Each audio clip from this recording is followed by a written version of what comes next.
Welcome back to Conversations on Consent. We're Consent Talk. I'm Samani. Page. And I'm Alex, and I'm back this week. Woohoo! Yes. And We missed you. we did miss Alex. We are the founders of Consent Talk, and we are very excited to chat a little more today. I feel like we haven't really gotten into kind of talking about each of our individual backgrounds. Mm-hmm. Wait, Who Paige, you are should we? start. Okay, well, I'm Paige Elizabeth. I'm from Maryland. I met Samani and Alex, my lovely friends and co founders here, while I was an undergrad at UC Berkeley, where we all went. And I got involved with an organization at Berkeley called GASA, Greeks Against Sexual Assault, during my freshman year of college. I became a general member pretty much immediately once I joined my sorority, and then applied to be a peer ed, did peer ed training the spring of my freshman year, and then became external vice president my sophomore year.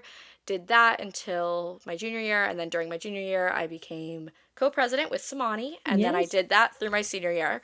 And I also did other work at Berkeley around campus that I can talk about more in a bit. But GASA was one of my favorite parts of college. So, for those listening that don't know what GASA is, what is GASA? Yes. Greeks Against Sexual Assault is this club that was at Berkeley. It was organized by Greek students for Greek students to provide a lot of conversations and trainings to Greek houses on how to navigate conversations about sexual violence prevention and sexual assault prevention. We did fundraising, we did a lot of workshops with the specific houses. We had committees that were working actively. We'd had general meetings. It was a really, really fun time when we were there. And I think I can take that into my segue. Yeah, I'm Simani. I graduated right along Paige in class of 25 from UC Berkeley. Go Bears.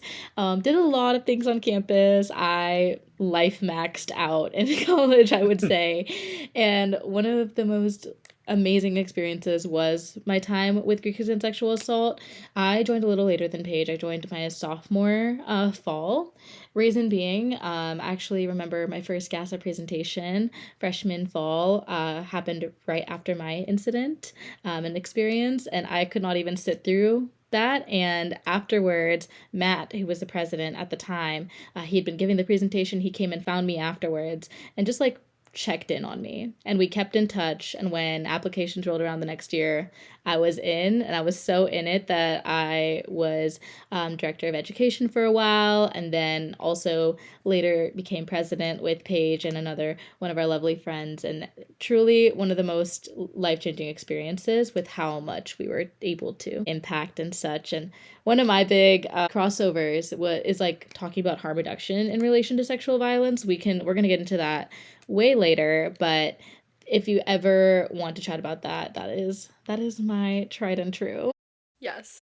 Yeah, and I think, Samani, I think one of the things that was always so great about our working relationship, both when we were on the committee as VPs and directors, and then when we became presidents together, was that we have really different focuses in terms of why we care Mm-hmm. about the issue, or not even why we care about it. I think we both have similar coming to it with having our own experiences of sexual violence, but I think in terms of your expertise being with harm reduction, and you are like the best educator I know when it comes to Thank you. GASA and creating content for that.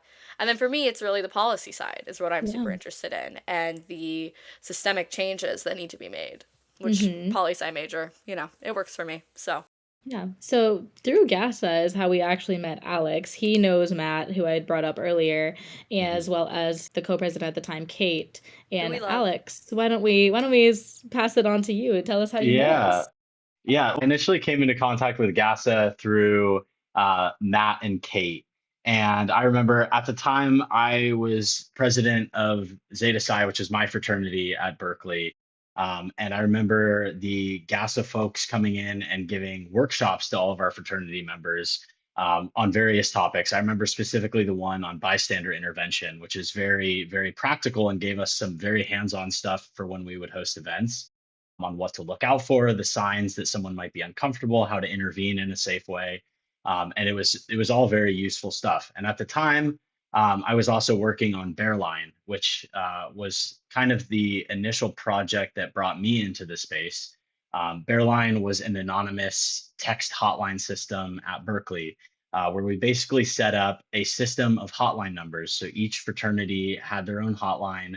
And every event, anyone who was attending the event, if they needed to get in contact with a sober monitor or the president or someone on the risk team, there was a number that they could just text. And as soon as they texted it, they would be in an anonymous two-way conversation with everyone who was on the risk team for the event. Such a beautiful tool that Yeah. was utilized several times Yeah. by people I knew at different parties. So it was so cool truly to like be meeting Alex. He was like a micro celebrity for me and Paige, I'm not gonna lie, Yeah. because we had already been using your product at the time that we were Yes. meeting you. Yeah, because it had already been at like I think 10 or 11 frauds by the time we met you. Yeah, we were like including it in our presentations before we met Presentations. you. Like it was I remember being asked by Kate and Matt to add it to the website when I was external chair managing the website. I remember they were like, "Oh, like Alex, the founder, wants us to add this to the website." oh my gosh, the I founder at the remember time was that's so so cool. funny. I I remember that conversation with Matt. Yeah. It was great because it caught on so quickly at Berkeley. Yeah.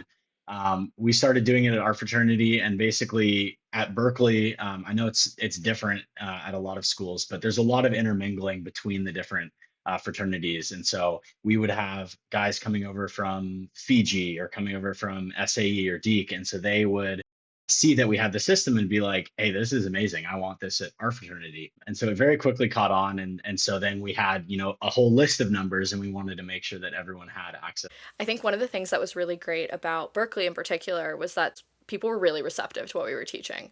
And I like to hope and think that that is true of all colleges across the country. But I know that, Berkeley has a reputation for being a little bit liberal leaning.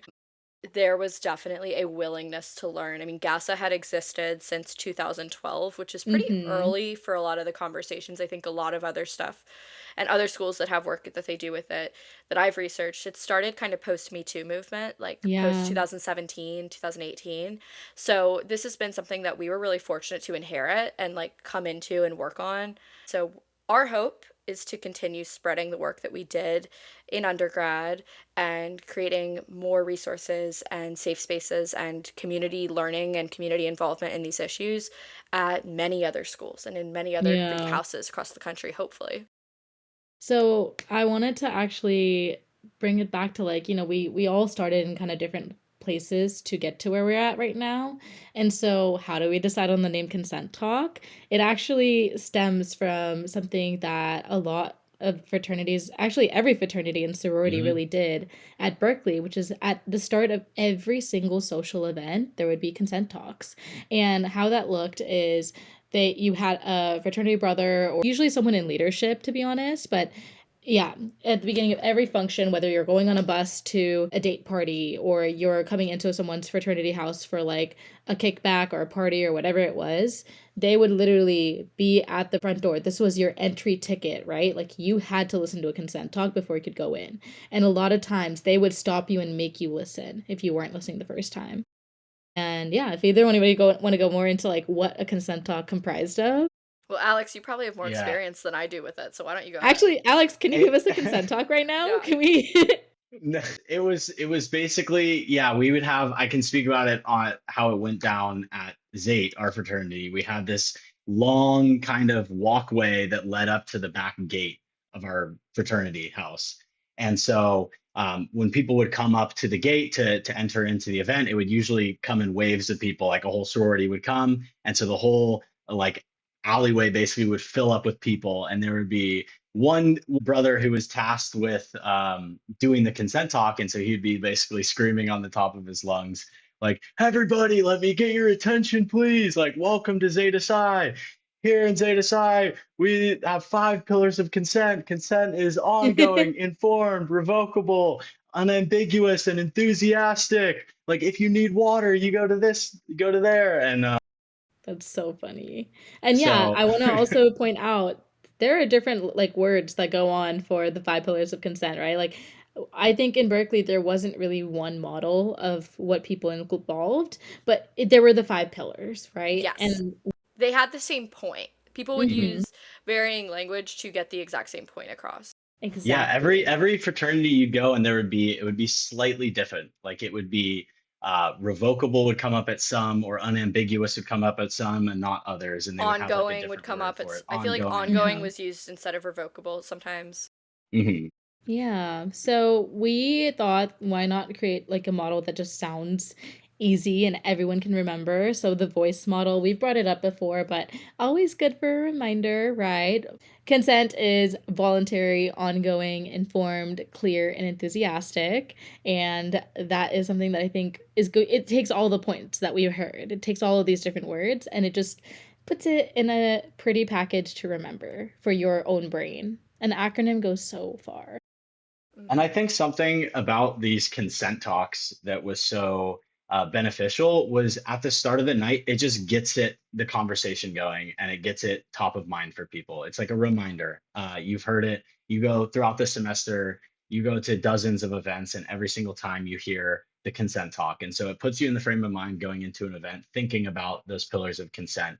And so even as the night goes on, you hope that that is still in your mind and it's something that you're constantly thinking about. Yeah, it made such a Definitely. difference.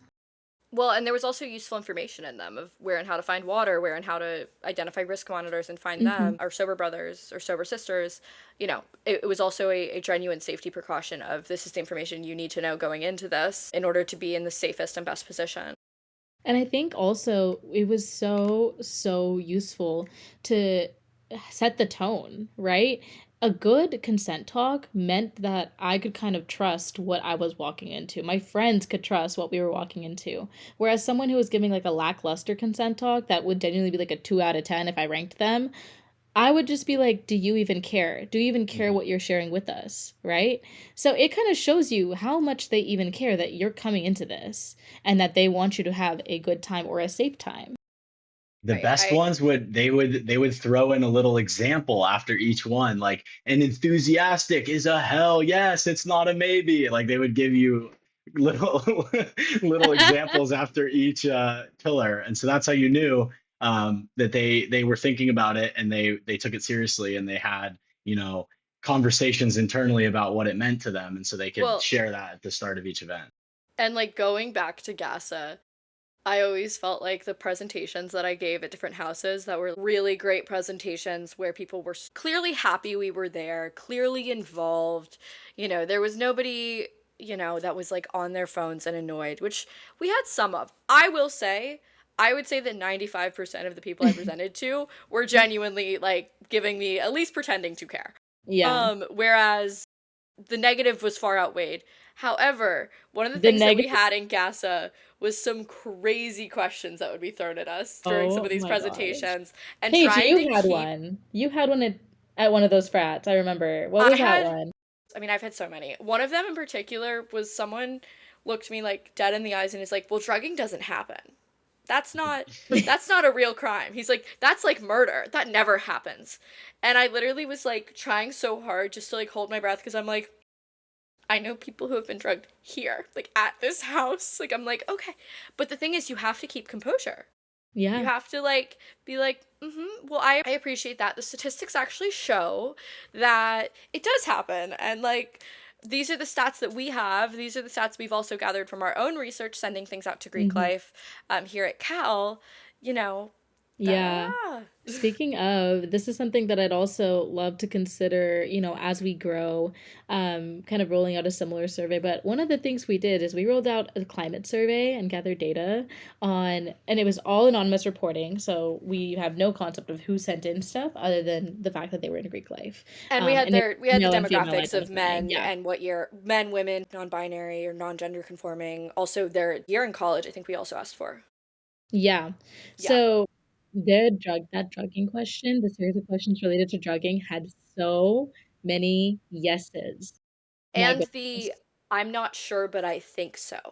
Because drugging is not a crime that a lot of people end up going to get tested for. And so there can be a lot of ambiguity around if it even happened. Like, I suspect that I may have been drugged in college one time, but I don't know for sure. I know for a fact I got drugged in college. Oh my gosh, that night to this day is one of the most insane nights of my life. Like, I fell asleep with my eyes wide open. Two of my guy friends had to carry me around, like, the dorms because I was just limp. Like, it was Yeah, bad. that's really bad. Um, I'm sorry but that happened to you. It was truly a time. But going back to questions, the drugging one, insane because like obviously it's also not within their experience, right? Yeah. This person that identified it, sometimes the people who like occupy this space and talk about consent and sexual violence and all that, we have this habit of sometimes assuming, and this is a human nature thing, we assume that everyone comes with similar experiences or similar understanding of the experiences out there. But that's not the case. Well, and I think too, especially in college, it's a really unique time because you have people coming together from all over the country, all over the world. I mean, Cal, obviously, state school, we had like 70% from California, but California's massive and there's a wide variety of experiences that exist from people who live in California. But, I think some people in high school, they drank, they went to parties, they went out in high school. In other cases, there are people who will have their first drink when they get to college. Yeah, so, like, Me, I was a weird middle ground. me. Like, I drank a little bit in high school, but really only in the summers. Like, I didn't really drink through the school year at all, and when I did drink with, like, school friends, it was, like, 6 of us in a basement passing around a handle of vodka or, like, spiking our lemonade.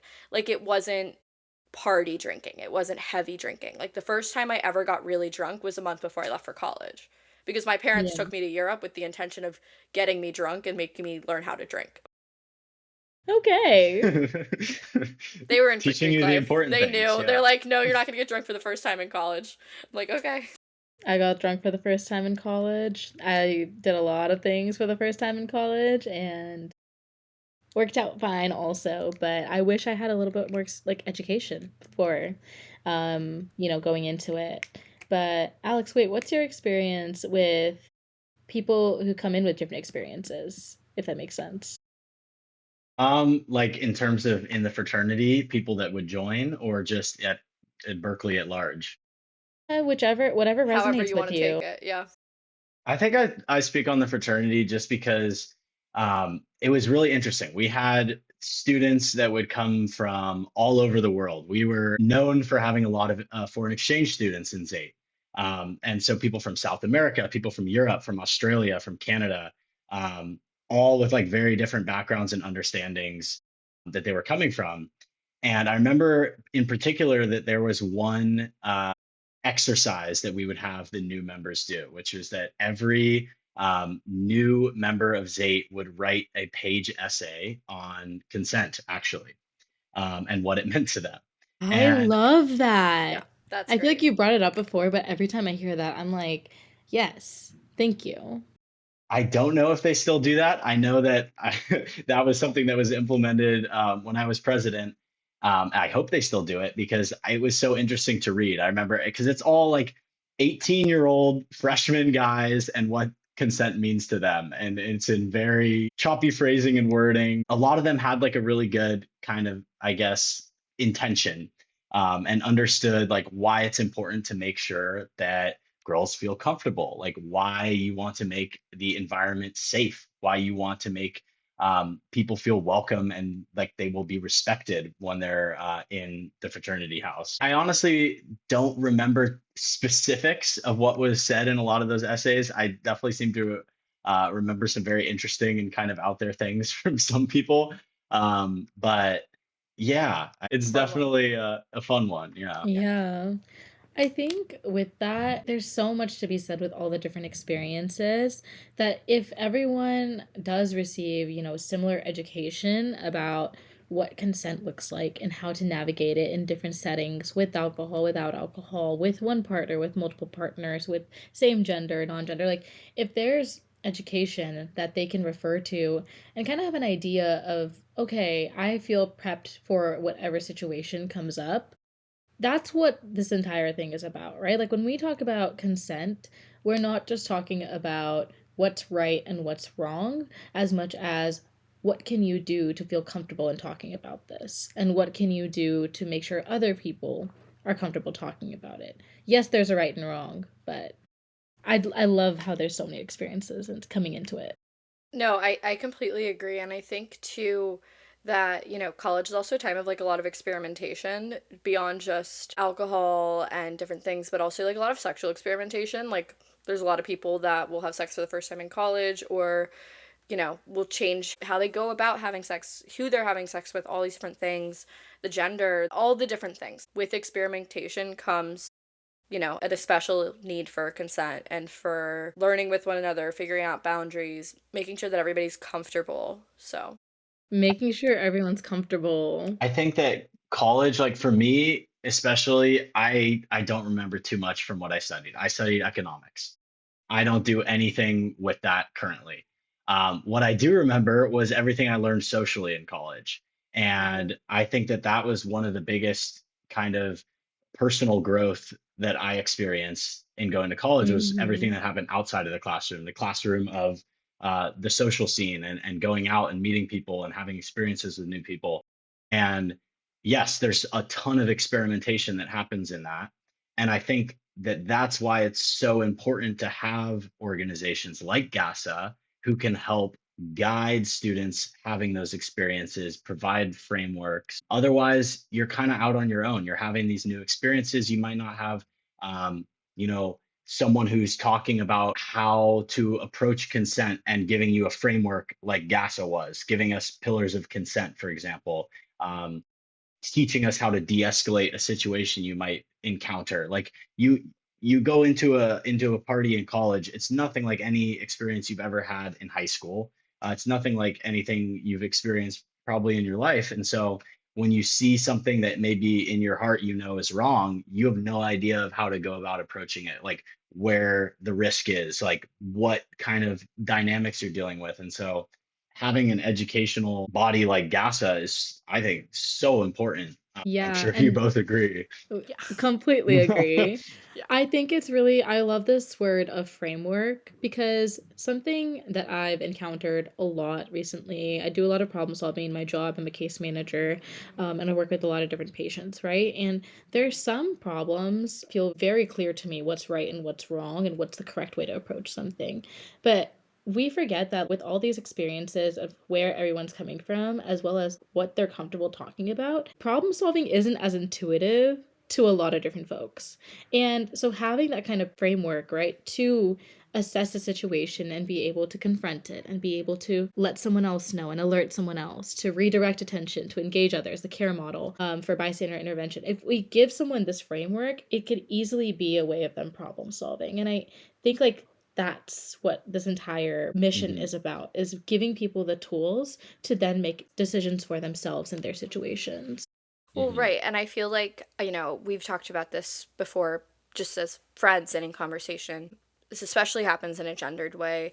Not that sexual assault or sexual violence is gendered in any capacity, it isn't, but this does happen in a more gendered format. A lot of the times when a woman talks about, I experienced this, or this is a fear I have, or whatever, a response that they'll sometimes get from male counterparts is, oh, well, I'd never let someone do that to you. I'd beat them up. Threatening violence with more violence isn't necessarily the most helpful. And in the moment, it's not necessarily going to make you feel safer. Here's an alternative: get in between the situation. Go over to the guy and be like, hey, I know you, da da da. You see something that looks a little suspicious or not good, you can intervene. There's ways that are healthy and make it safer and don't create more violence and more risk in a situation that we teach within the care model. And I think that that's something that's really helpful, is giving people an alternative to kind of a little bit of a macho response of like, well, I'll just go beat him Mhm. up. And it's like, is that really helping? I was at the bar actually a month ago, and there was a situation. I was there with my girlfriend and her friends. There was this guy who came up to our group, and he was very intoxicated, and he was just being a lot. And I was kind of not necessarily around when he first came up. I kind of walked up Mm. into the situation and just observed he was being a lot. My girlfriend was standing there with her friend Ava, and he was coming up and kind of like leaning on them, and he had a drink in his hand, and he was like talking and moving his hand a lot.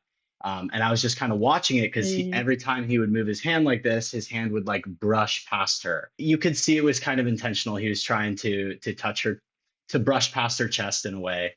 I kind of just at first I observed, and I observed her and I observed him, and I was like seeing if she was feeling uncomfortable, if Mm. she wanted to handle the situation before I just kind of jumped in there and immediately was like, "Hey, yo, who the fuck are you? Get out!" Like I observed Yeah. and I waited.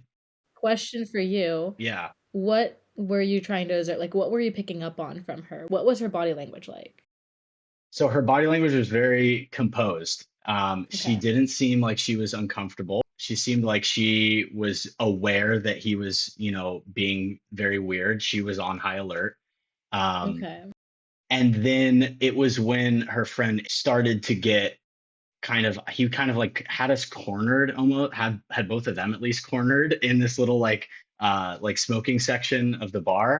And then she gave me a look and was like, help.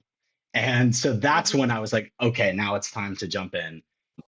I think there's like a joke I have with my friends, which is like a lot of girls know to give each other the look. It's something we see a lot between girls at parties and in drinking situations. Like a girl will know if you look at me this way, like please come like spin me away from this guy or whatever it is on the dance floor. I think it's something that we need more guys to pick up on. And Alex, I think that, you obviously have done a lot of work in this space. You obviously are great. Like you're very much an ally to women, but I think and to everybody and not that violence is gendered because it's not.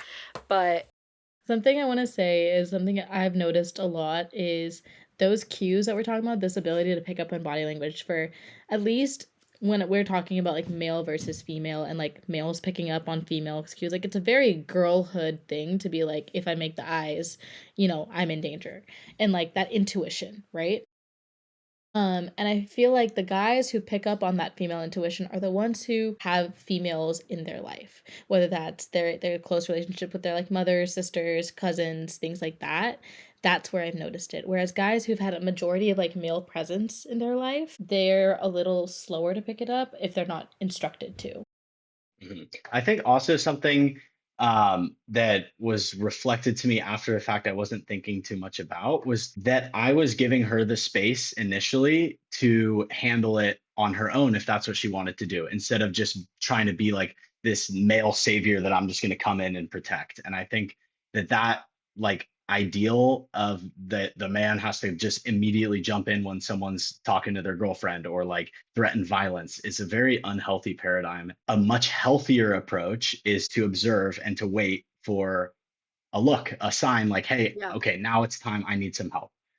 I really enjoy that word of like creating space, right? Like you let her have the space to make her own decisions. I think there is a bit of a savior complex that not even I think the male's fault as much as the media and this stereotype that the male has to always jump in and save the day and be a hero. Like that's something, yeah, I encountered with my exes. it's the 50s stereotype of the male provider and protector. Like Mhm. it's the nuclear family role. Male or female, whoever it is you're trying to save, right? Quote unquote save. It's always really good to let them figure out the situation themselves, unless they're in a place where they can't, right? Like if your friend, for example, Alex, was wasted out of her mind, you know this, and you're like, she's not in a place where she could potentially make the decision for herself, or maybe she was unresponsive almost, that would be a different situation. You would Mhm, have entered that situation a lot sooner. But being able to figure out the nuances goes such a long way. mhm, Definitely. The other night, I was out at a bar with a couple friends of mine that I used to work with. I went over to the bar to order another drink. We were sitting 10 feet from the bar, like at a table. It's like a more of a pub place. And this guy starts chatting with me. He's older, a little like grimy, I would say. But it was fine. Like he wasn't being creepy or like making me uncomfortable. But my guy friend who I was there with ended up just walking over. I think he saw he was talking to me and that I looked like keeping distance between the two of us pretty intentionally. Um, and he came over and sat next to me and he goes, "What you getting?" And just sat next to me like and this guy kind of turned away and left me alone and whatever. It's also that you don't need to make a scene. You can just come in and provide an alternative Yeah. conversation, alternative path. I And love the redirecting of yeah, attention. mhm, and it can be mhm, really simple. Yeah, on the fact of it's simple, there's always, you see this all the time. Oh, I spilled my drink. Oh my gosh, sorry, didn't mean to bump into you. You see it all the time in movies, in real life, in parties, and in all kinds of situations. Like redirecting attention goes such a long way to keeping the violence down, right? There's mhm, such this violence that comes with the protector role, mhm, and Mhm. it It's not comfortable. My favorite method of redirection is if a girl looks uncomfortable on a dance floor to like spin her around and put my back to the person that was like making them uncomfortable so that they would get the hint to like get the fuck away. So that I'm physically placed in between the two of them. And I think that That's really good. that's a really easy method that like is super natural. You're two girls, you're gonna dance, like whatever. Alex, have you Also, intervened in ways? What's worked for you? yeah, I'll tell you how I intervened in that situation. I think it worked very well. But I also want to quickly mention like about the male protector complex. I think a lot of guys should look inward and see if they are trying to be a protector because they actually want to protect or they want to themselves feel like a protector. And it's actually a kind of selfish complex of like, I want to be macho and not, I actually want my girlfriend to be safe. It's like the I Um, can And take him. yeah, yeah, it's it's to feed the ego. If you actually look at okay, what's the situation at hand? What's the best avenue to de-escalate whatever might be happening? It's probably not direct confrontation and violence. The only reason you go to that is likely because of an ego thing. You want to feel like I could take that guy. Like it's objectively a way safer and way better yeah. route to redirect attention. The way that I see it, someone wants to square up, you always think of it as like who has more power, who has the bigger dick, right? Like that is what getting into a fight is always about, in my opinion. It's power dynamics at play as well when we escalate to violence rather than giving someone the space to make their own decisions or redirecting attention or alerting someone else to help you intervene. When we say confront the situation, that doesn't mean like throw a punch, right? That No. doesn't mean like immediately resort to it. It means addressing the situation directly in a non-violent way if possible. I know that like when I've been in situations that have made me uncomfortable, the last thing I need is for fucking fists to be flown and for there to be a fight that breaks out because then you have to deal with it. And like it kind of ruins the night. Like sorry, it does. Like it kills the vibe, it ruins the night. Almost every time I go out, there's going to be something where I'm like, "Ugh, man," like having a moment that I'm like, "Ugh, I don't want to deal with this right now." However, I also want to enjoy my night and move past things and not let it bother me. And I think that the last thing that we need is people getting physical because then you're kicked out of the bar and there might be police reports and there might be this and it's so not Exactly. necessary. It can be a, hey man, why don't you leave her alone? And by the way, I would much rather have that than have someone throw punches. I would rather there be a little awkwardness to the conversation than for physical violence. Right, and I think that's something that me and my friends I know when we go out have gotten really good at, which is just the walking away. Alex, I do want to hear though, how did you intervene the other night?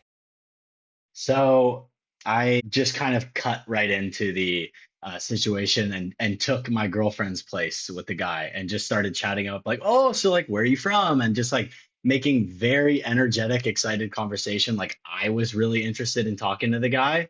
Meanwhile, this is a classic, magician's trick.